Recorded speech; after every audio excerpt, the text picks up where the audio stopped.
Hello, everyone who's watching this. I don't really know how to get started with this, but I have been wanting to film a video for a while of my medical history. I get asked a lot of questions, either from friends, family, or when I go to a new doctor about my medical history. And it kind of gets tired, like repeating it over and over again. So I thought posting a video and letting people into my life would be helpful, because I'm fine with sharing my story, but it gets tired repeating myself, which I don't mind. I don't mind answering questions, but I thought this would help a lot of confusion of what my life's kind of consisted of. So let's just dive in and get started. In April of 2013, I was diagnosed with type 1 diabetes, and this came to a big shock to my family because no one else has type 1 diabetes on my extended side, my immediate family, anything. So I was really lucky that my mom knew the warning signs, and I was diagnosed relatively early. I didn't have ketones. I wasn't in diabetic ketoacidosis. So relatively, it was a pretty smooth transition. I learned how to give myself insulin shots. I figured out what type 1 diabetes was, and just how to manage it. So I know that sounds like a big deal, but as we go through the story and you find out all that I've been through, this was probably one of the easier things that I've been through, was my type 1 diabetes diagnosis.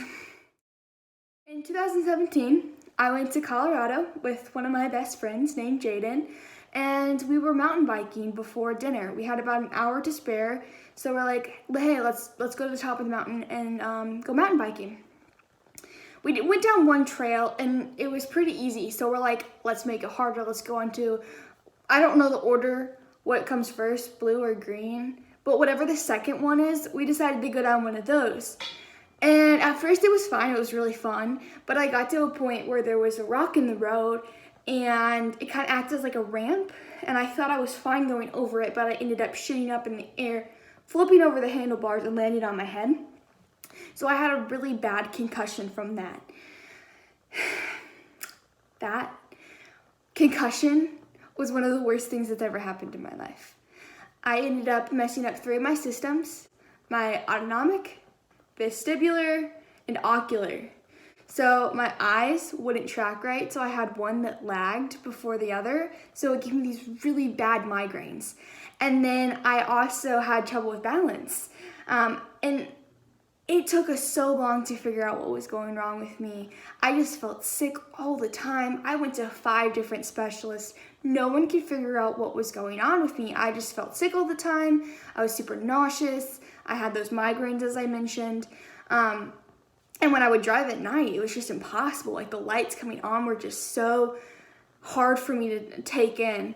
And then my autonomic system was messed up, and I found that out almost a year later. So whenever I would work out, which I do pretty frequently, my heart rate would start to increase, but all of a sudden it would drop. So I would get up to about 120, like running, and then it would drop to 40, and I would turn white and I would start to faint. And it was really, really weird, because you would expect your heart rate to increase. So I went to physical therapy for that, and those things started to get better. The thing that we didn't realize, which ended up being really, really bad, was I lost over 40 pounds. I became about 100 pounds, and I'm 5'8". So for me, I was severely underweight. And the reason for that was I was hypermetabolic. My body thought that I was being attacked. It was burning everything. It was super confused because of this concussion. So I had to go into the hospital in December of 2018 until March of 2019, where I had to go through a refeeding process. So I was eating like 4,000 or 5,000 calories a day just to maintain my weight. And, for 4 months, I ate that much every day. I'd feel so full, super stuffed. It's like Thanksgiving every day, except you're eating this hospital food that gets really boring really fast, but it's what I needed to do. I got to a point while I was in the hospital where I just couldn't handle eating that much food. But I was so desperate to gain weight because I was tired of feeling sick and weak. During that time, I lost a lot of friends because I didn't have the energy to go hang out with people. And I wanted to recover so bad that I ended up getting a feeding tube to help speed up the process. And that was really hard for me. I went to a Blues game, go Blues, one of the days that I had my tube, and I almost didn't go because I was embarrassed of what people would think of me walking around the stadium with the tube in. But then I realized, like, there's no reason for me to be embarrassed. Like, it's keeping me alive. It's helping me get healthy. There's numerous reasons why people get them.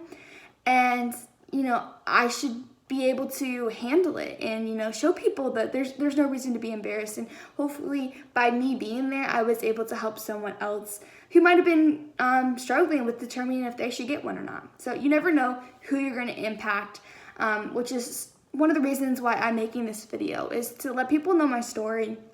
And I'll get to it later in the video, but kind of what my life was besides just getting these various diagnoses. But let's move forward into 2020.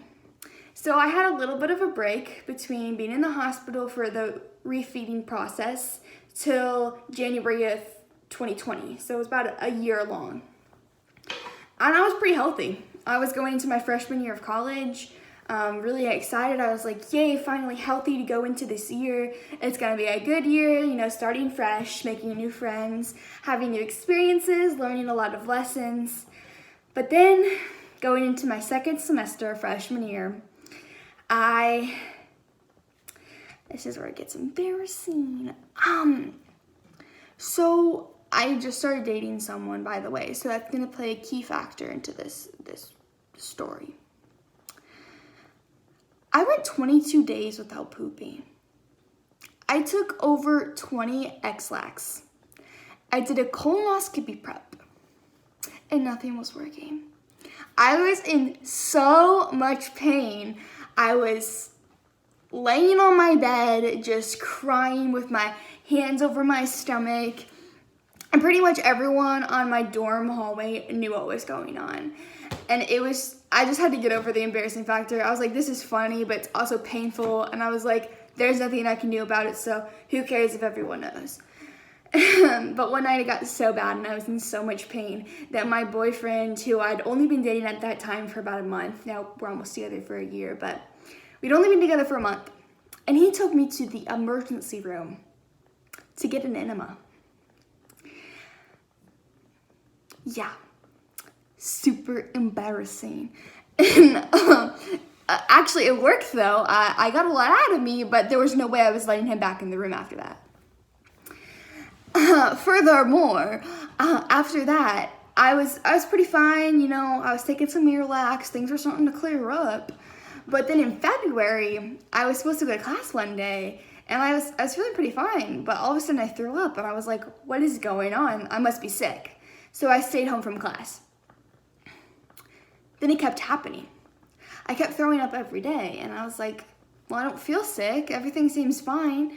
But it kept happening, so I was like staying away from my friends for a little bit just in case it was a bug. And I had a few days where I'd be fine, and then it would happen again. And there was no correlation in timing. I wouldn't have eaten for like 3 hours, and all of a sudden I'd be like, I need to throw up. And my mom wanted me to go see a doctor, but, you know, with everything happening at school, I didn't want to miss classes, and then, you know, stuff with COVID started coming out, and I was like, I'm just going to wait till spring break. So my mom got an appointment for me to go see the gastroenterologist in St. Louis, where I'm from. And I went to see him. He had no idea what was going on. I mean, I was clueless. Like, he was helpful. He's a really nice guy. But he's like, you need to go see someone else. They thought it was gastroparesis or something like that, so they were gonna set up a scan.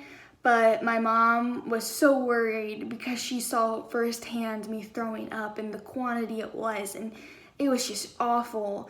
And so she scheduled an appointment with me at Mayo Clinic where I got another gastric emptying study done because we thought it was gastroparesis and the quantity of food. I was just throwing it up because my stomach wasn't digesting it. it still wasn't digesting it. We found out after the gastric emptying study that I actually had rapid gastric emptying. The thing is, rapid gastric emptying usually only occurs from people who have gastric bypass surgery. So I've never had a surgery on my stomach, nothing like that. And so to find this out, I was super confused. I was like, how in the world do I have rapid gastric emptying? And what that is my stomach basically doesn't hold my food. When I eat, it goes into my small intestine. So it's not digesting in my stomach. And what the doctor thinks is because of that, it's causing me to throw up. So it's still happening to this day. And I don't think that that's necessarily the cause of me throwing up. And we're actually on the pursuit to kind of figure out why. Diet, I think, is playing a role into it. If I eat certain foods, I realize that I throw up a lot more than if I eat other foods. So it's gotten a little bit better by trial and error, but I still think that there's another diagnosis out there that will help improve my quality of life and help me feel less sick. Along with getting diagnosed with rapid gastric emptying, I got diagnosed with pelvic floor dysfunction, which kind of plays into what happened in January. Basically, the muscles in my booty didn't open up enough to let the poo come out. So I went to therapy for 2 weeks in Minnesota at Mayo Clinic to retrain those muscles, and now I've been fine. I've been fine ever since, but I'm still dealing with the throwing up every day, and it's been really hard mentally and physically. I cry a lot, but I mean, that's how I handle it. I have a really good support system of people that I can talk to. I'm going to start going to counseling when I get home from this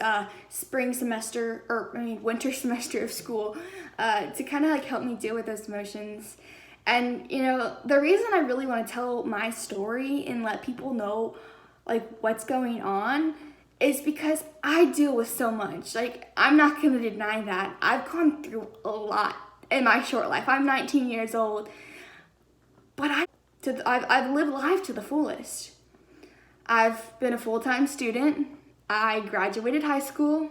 I got into Indiana University's Kelley School of Business, all while dealing with this. And, it's been hard. Like I mentioned earlier in my video, I lost friends because I didn't have the ability to hang out because my energy was so low. I spent time in the hospital. And at those moments, it was really hard for me because I didn't have anyone that I felt like I could go to. But I've learned that your true friends are the ones that will stay with you through all of it. I feel like I've really found those friends at my school now, and I wouldn't trade them for anything. Although my health situation is still continuing, and there's still going to be more to the story in the future as I continue to learn more about my body, but right now I'm trying to enjoy my good days. Enjoy the days where I don't feel sick. And, I'm still grateful that I have these opportunities in my life to be with my friends, be at a university, be studying something that I'm so passionate about, and to be able to help others. So, if you're dealing with something in your life, it's not the end. Rely on your friends. Have a good support system. Live life to the fullest, because you still have opportunities to make your life succeed.